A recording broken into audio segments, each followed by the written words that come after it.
বোমাদা প্রসেনজিৎ চট্টোপাধ্যায় তার সারা জীবনে অজস্র ছবি তৈরি করেছেন এবং এখনও কিন্তু করে চলেছেন। দুর্দান্ত সব ছবি তিনি বক্স অফিসে উপহার দিয়েছেন। তো বেশিরভাগ ছবি আমরা দেখেছি বক্স অফিসে কিন্তু সফলতা পেয়েছে। বেশ কিছু ছবি বক্স অফিসে সফলতা পায়নি, তবে একটি ছবি রয়েছে যে ছবিটি বিশেষ করে আমার অত্যন্ত প্রিয় ছবি।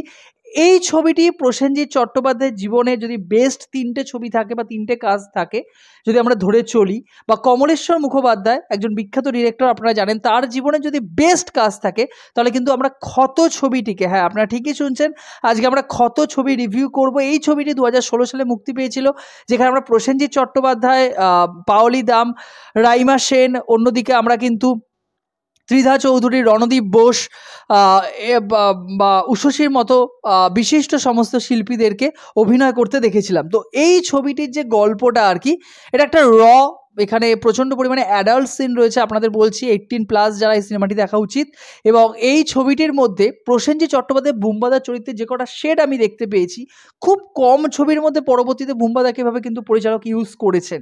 এবং আমার মনে হয় প্রসেনজিৎ চট্টোপাধ্যায়কে একটা সময় তো একই রকম চরিত্রে আমরা দেখে এসেছি, মানে তাকে একই ধারার মূল ছবির, বাণিজ্যিক ছবির ক্ষেত্রে একই ধারার ছবি তিনি পরপর করছেন, চরিত্রগুলোর শুধু নাম বদলে বদলে আছে সিনেমার ক্ষেত্রে আর কি। কিন্তু তার মধ্যে, মানে তার শিল্পী সত্তার মধ্যে যে একটা ডার্ক শেড রয়েছে, তিনি যে নেগেটিভ রোল করতে পারে, এবং নেগেটিভ রোল তিনি যখন করেন, এবার পরবর্তীতে সৃজিত বাবু তো কাজে লাগিয়েছেন তাকে বিভিন্ন সময়, বা এখনকার দিনে অনেক পরিচালক প্রসেনজিৎ চট্টোপাধ্যায়কে বিভিন্নভাবে কাজে লাগান।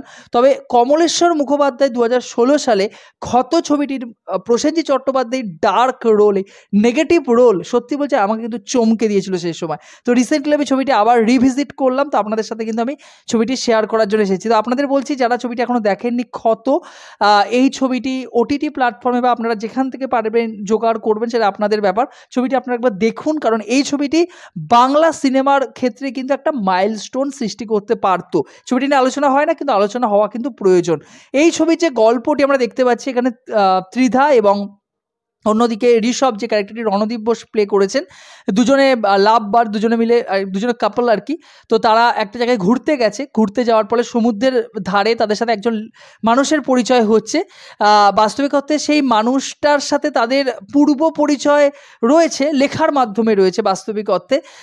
এবং এই মানুষটি তাদেরকে একটি গল্প শোনাচ্ছে, এবার এই গল্পের সাথে তার জীবন কিভাবে জড়িয়ে রয়েছে, এবং এই গল্পটি শুনতে শুনতে সেটা কীভাবে থ্রিলারে পরিণত হয়, মার্ডার মিস্ট্রিতে পরিণত হয়, এবং বাস্তবিকতায় কাপলের জীবন কীভাবে জড়িয়ে পড়ে, সেটা আপনাদের জানার জন্য কিন্তু সিনেমাটা দেখতে হবে। আমি এর থেকে বেশি কিছু গল্প রিভিল করছি না, কারণ গল্পের মধ্যেই, মানে ট্রেলারের মধ্যেই, বা এই গল্পের যদি ধাঁচটা আমি বলে দিই, তাহলে কিন্তু দর্শক বুঝে ফেলবেন আসল রহস্য।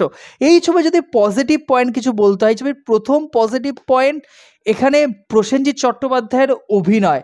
ভাই, তার শেড, মানে তাকে দুরকমভাবে আমরা দেখতে পেয়েছি, তার আগের জীবন এবং নির্বাসন নেওয়ার পরে তার একটি জীবন, দুটো শেড, দুটো ক্যারেক্টারে জাস্ট বুম্বাদা ফাটাফাটি অভিনয় করেছে। মানে আমি বারবার বলি যে বাংলা সিনেমার ক্ষেত্রে প্রসেনজিৎ চট্টোপাধ্যায়ের অবদান, মানে অবভিয়াসলি উত্তম কুমার বাংলা সিনেমার একটা বিশাল বড় জায়গা, মহানায়ক। তিনি বাংলা সিনেমাকে সেই সময় যেরকমভাবে আর্থিকভাবে বাংলা সিনেমাকে বক্স অফিসে নিয়ে গিয়েছিলেন, এবং সেরকমভাবে অভিনয় সত্তার দিক থেকেও কিন্তু বাংলা সিনেমাকে সাবলীল করে তুলেছিলেন আর কি। প্রসেনজিৎ চট্টোপাধ্যায় সেই ধারাটাকে কিন্তু এগিয়ে নিয়ে যাচ্ছেন। প্রসেনজিৎ চট্টোপাধ্যায়ের কথা আমি এই জন্যই বলছি, দেখুন এই তালিকায় প্রচুর লিস্টে প্রচুর নায়ক ঢুকবেন, অনেকে বলবেন মিঠুন কেন নয়, চিরঞ্জিত কেন নয়, তারা সিনেমা তৈরি করেছেন, তারা ভালো অভিনেতা, কিন্তু সিনেমার সংখ্যার দিক থেকে প্রসেনজিৎ কিন্তু অনেকটা এগিয়ে রয়েছেন, ঠিক আছে। তো প্রসেনজিতের তারিফ বাংলা সিনেমার ক্ষেত্রে, আমি অবভিয়াসলি মিঠুনকে তো সারা ওয়ার্ল্ড ওয়াইড এগিয়ে রাখি, সারা বলিউডের ক্ষেত্রে আমি এগিয়ে রাখি, কিন্তু বাংলা সিনেমার ক্ষেত্রে প্রসেনজিতের অবদান অসামান্য অসামান্য অসামান্য, ঠিক আছে। তো প্রসেনজিৎ এবং বুম্বাদা, মানে আমাদের বুম্বাদার এই ছবির অভিনয়, তার ডার্ক সাথে নেগেটিভ ক্যারেক্টারে মারাত্মক। এই ছবিতে অন্যান্য ক্যারেক্টার আমরা পাওলি দামকে অন্তরে চরিত্রে দেখতে পেয়েছি, দারুণ লেগেছে।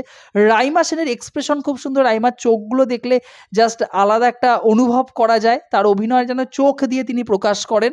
তো রাইমা সৃজিতার ক্যারেক্টার প্লে করেছে, তার অভিনয় দুর্দান্ত এখানে। অন্যান্য ক্যারেক্টারে আমরা দেখতে পেয়েছিলাম বেশ কয়েকজন কলাকুশলীদের, তাদের অভিনয় টুকটাক কিন্তু বেশ ভালো হয়েছে। এই আচ্ছা রাহুল রয়েছে, রাহুলকে আমরা দেখতে পেয়েছিলাম পাওলির বরের ক্যারেক্টার আর কি, তার একটি গুরুত্বপূর্ণ রোল রয়েছে। তো প্রত্যেকে কিন্তু নিজেদের জায়গায় খুব ভালো। অন্যান্য যদি চরিত্রের কথা বলি, এখানে আমরা বেশ কয়েকটা জায়গার দৃশ্যপট দেখতে পেয়েছি, মানে বেশ কয়েকটি লোকেশনে শ্যুট করা হয়েছে, লোকেশনগুলো ভালো লেগেছে আমার দেখতে। বিশেষ করে ঝর্ণার কয়েকটা সিন রয়েছে, সেই সিনটা, বৃষ্টির একটা সিন রয়েছে, সেগুলোকে ক্যামেরার মধ্যে যেভাবে অ্যাঙ্গেলে ব্যবহার করা হয়েছে, যেভাবে রেড বা সিনেমাটোগ্রাফির কাজের মধ্যে রেড একটা ব্যাপার দিয়েছে। রেড যেহেতু রক্তের রং, রেড যেহেতু ব্লাড শেডকে বোঝায়, রেড যেহেতু একটা কি বলবো, একটা ভায়োলেন্স দর্শকরা কল্পনা করতে পারে আর কি, সেহেতু রেড কালারকে কিন্তু বেশি প্রাধান্য দেওয়া হয়েছে। তো পরিচালককে কিন্তু তারিফ করতেই হয়, পরিচালনা, সিনেমাটোগ্রাফির কাজ, এক্সিকিউশন দুর্দান্ত হয়েছে। এই সিনেমার গল্প, যদি পরবর্তী পয়েন্টের কথা বলতে, এই সিনেমার গল্পটা খুব ভালো। গল্পটার মোড়কে কিন্তু অবভিয়াসলি এখানে থ্রিল মুভমেন্ট রয়েছে, এবং ক্লাইম্যাক্সটা, এই সিনেমার ক্লাইম্যাক্স দর্শকদের কিন্তু অবভিয়াসলি মাথা ঘুরিয়ে দিতে বাধ্য হবেন। অবভিয়াসলি ছোট ছোট ইঙ্গিত বা পয়েন্ট রেখে দেওয়া হয়েছে গোটা সিনেমার সূত্র ধরে, আপনারা কিন্তু বুঝতেই পারবেন শেষে কি হওয়া উচিত ছিল, এবং সেটাই কিন্তু এই সিনেমার ক্ষেত্রে সব থেকে বড় পজিটিভ পয়েন্ট হয়ে দাঁড়ায়। এই সিনেমার ক্লাইম্যাক্স মারাত্মক, মানে ক্ষত অবভিয়াসলি দর্শকদের মনের মধ্যে কিন্তু শেষ অব্দি একটা ক্ষত সৃষ্টি করে দিয়ে যাবে। এই ছিল সিনেমাটির পজিটিভ পয়েন্ট। আমার প্রত্যেকটা ডিপার্টমেন্ট এই সিনেমার ভালো লাগে। অবভিয়াসলি অ্যাডাল্ট সিন রয়েছে প্রচণ্ড পরিমাণে।